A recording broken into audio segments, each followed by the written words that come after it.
तो मान्यवर, ये जो बजट जा रहा है, ये स्कूल की शिक्षा को सुधारने के लिए जा रहा है या स्कूल को बंद करने के लिए जा रहा है, इस पे भी विचार होना चाहिए।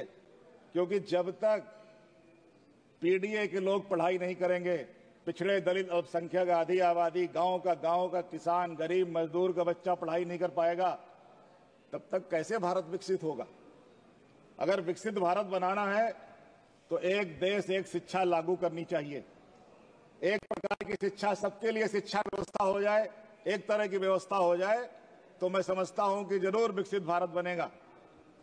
मान्यवर, पुलिस विभाग के लिए भी पैसा मांगा गया है। इसमें पुलिस विभाग का भी बजट इसमें मांगा गया है। पुलिस की क्या स्थिति है आज उत्तर प्रदेश के अंदर, किस तरह की घटनाएं हो रही हैं। अभी बनारस में नीट की तैयारी करने एक बिहार की बिटिया आई थी, स्नेहा कुशवाहा की संदिग्ध परिस्थितियों में उसकी मौत हो गई। और पुलिस ने वहां पे जब पीएम जहां पे हो रहा था पोस्टमार्टम हाउस, वहां पे भी जाके जिस तरह का उसने व्यवहार किया, जिस तरह की बर्बरता की, मुझे लगता है कि इस पे भी सदन को और सबको चिंता करनी चाहिए और उस बिटिया को न्याय कैसे मिले, इस पे भी चिंता होनी चाहिए।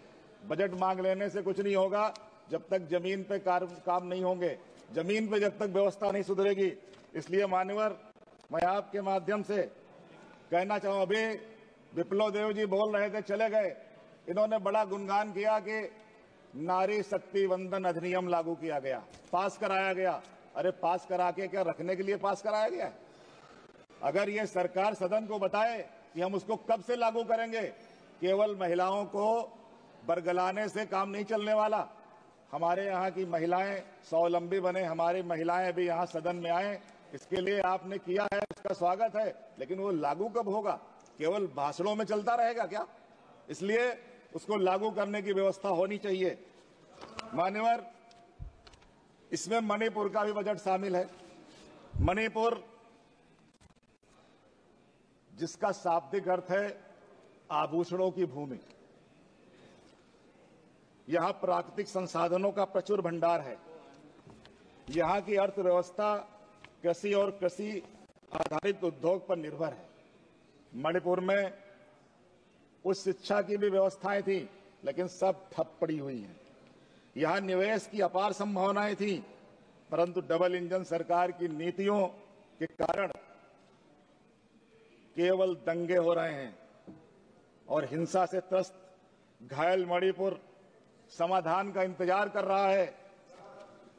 मणिपुर और मॉरिशस, तो मैं तो आप निवेदन करूंगा कि माननीय प्रधानमंत्री जब मॉरिशस से आए तो मणिपुर भी चले जाएं, मणिपुर जरूर चले जाएं। मणिपुर हमारे देश का अभिन्न हिस्सा है और वहां पे जिस तरह की वातावरण है, जिस तरह का माहौल है, माननीय वित्त मंत्री जी को यहां बजट रखना पड़ रहा है। अच्छा होता कि ये बजट वहां की विधानसभा में पास होता, ये अच्छा होता कि वहां के लोग इसको तय करते।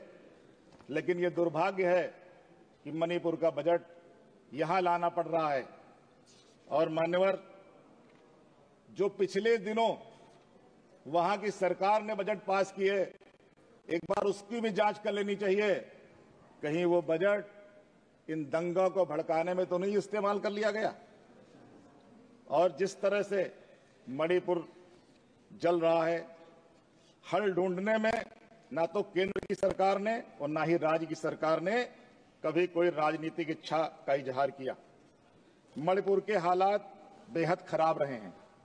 गृह मंत्रालय की जो ताजा रिपोर्ट आई है, उसमें यह स्पष्ट है कि वर्ष 2023 से समूचे पूर्वोत्तर भारत में जो हिंसाएं हुई हैं, उसमें लगभग 77% हिंसाएं मणिपुर में हुई हैं।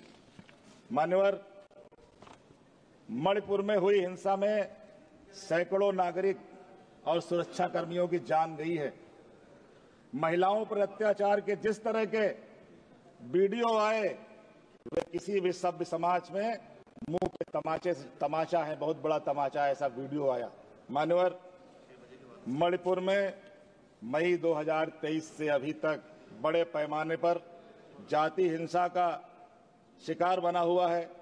हिंसा का दौर अभी जारी है। सरकार लगातार दावा करती आ रही थी कि स्थिति नियंत्रण में है, नियंत्रण में आ जाएगी, लेकिन मान्यवर ऐसा हुआ नहीं और बहुत देर के बाद वहां के मुख्यमंत्री जी ने इस्तीफा दिया है। बहुत देर कर दी, गलती मानने में बहुत देर कर दी। आज वहां की जो हालात हैं, जो जातीय संघर्ष में हजारों लोगों की जान चली गई है, हजारों परिवार बेघर हुए हैं, उसके लिए भी इस बजट में चर्चा आई है, मणिपुर के बजट में, कि हम उनको बसाएंगे। लेकिन उससे पहले ये याद रखा जाना चाहिए कि जो हिंसा की ये घटनाएं हुई हैं, इससे राष्ट्रीय और अंतर्राष्ट्रीय सुर्खियां बनी हैं। और जो बीरेन्द्र सिंह की सरकार थी, केंद्र की सरकार के स्तर पे जो चुप्पी रही, हम पूरे भारत के लोग अब तक ये सवाल पूछ रहे हैं कि प्रधानमंत्री जी मणिपुर कब जाओगे, लेकिन इस पे चुप हैं, प्रधानमंत्री जी भी चुप हैं। इसलिए गृह मंत्री जी, प्रधानमंत्री जी, राजधर्म का पालन करते हुए कुछ ऐसी व्यवस्था करिए कि मणिपुर शांति की तरफ चले। पूरा देश ये कहता है कि वो पूरी दुनिया की यात्रा करते हैं, लेकिन मणिपुर नहीं जाते। इस मामले में अंतर्राष्ट्रीय स्तर पर भी भारत की छवि धूमिल हुई है। अब जबकि वहां का समाज बुरी तरह से बंट गया है और समरसता दूर की कौड़ी हो गई है, सरकार ने वहां के लोगों से को भरोसे में लिए बगैर 2 फैसले लिए जो विवादित रहे। भारत म्यांमार सीमा पर बाड़ लगाना और मुक्त आवागमन व्यवस्था खत्म करना। इन फैसलों में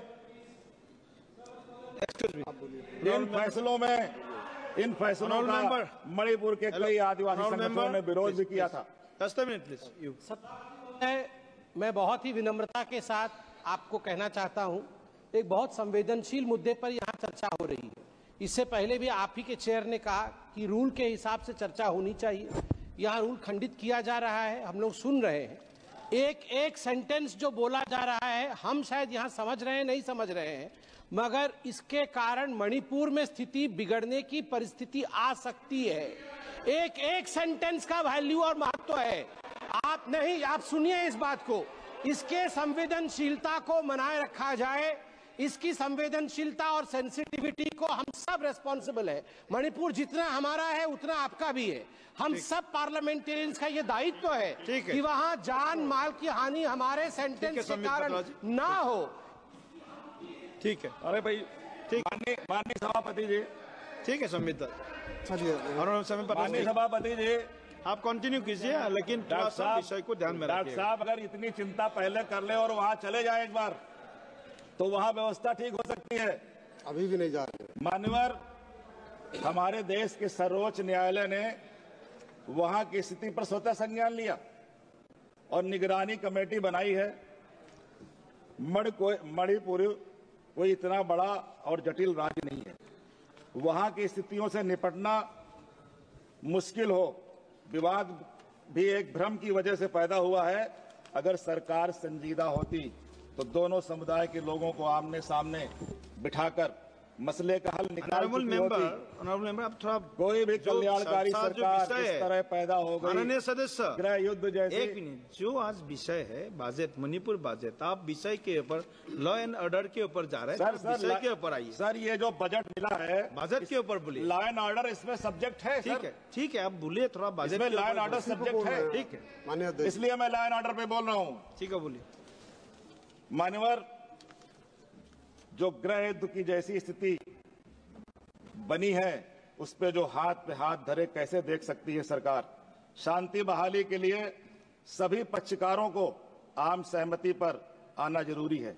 वहां जिस तरह से विवाद में जंगल और जमीन का मुद्दा, अवैध प्रवासियों की समस्या, नशीले पदार्थों की तस्करी का जाल और दूसरे कानूनी पहलू उभरते चले गए हैं, उससे स्पष्ट है कि गतिरोध कई मोर्चे पर है और इन सभी पर काम किए जाने की जरूरत है। भावनात्मक बातों से काम नहीं चलेगा, संवेदनशीलता के साथ गंभीर कदम उठाने की जरूरत है।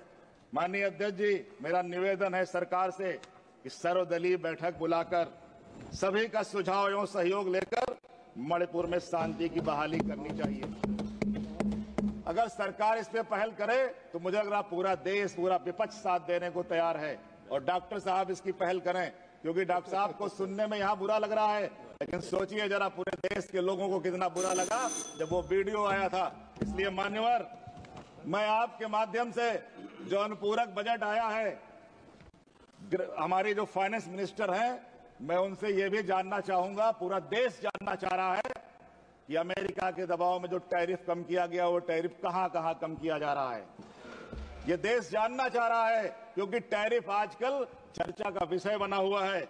और अगर माननीय अधिष्ठाता महोदय, जो टैरिफ कम होगा उससे हमारे देश की अर्थव्यवस्था पे क्या असर पड़ेगा, इसकी भी जानकारी सदन को माननीय फाइनेंस मिनिस्टर को देना चाहिए।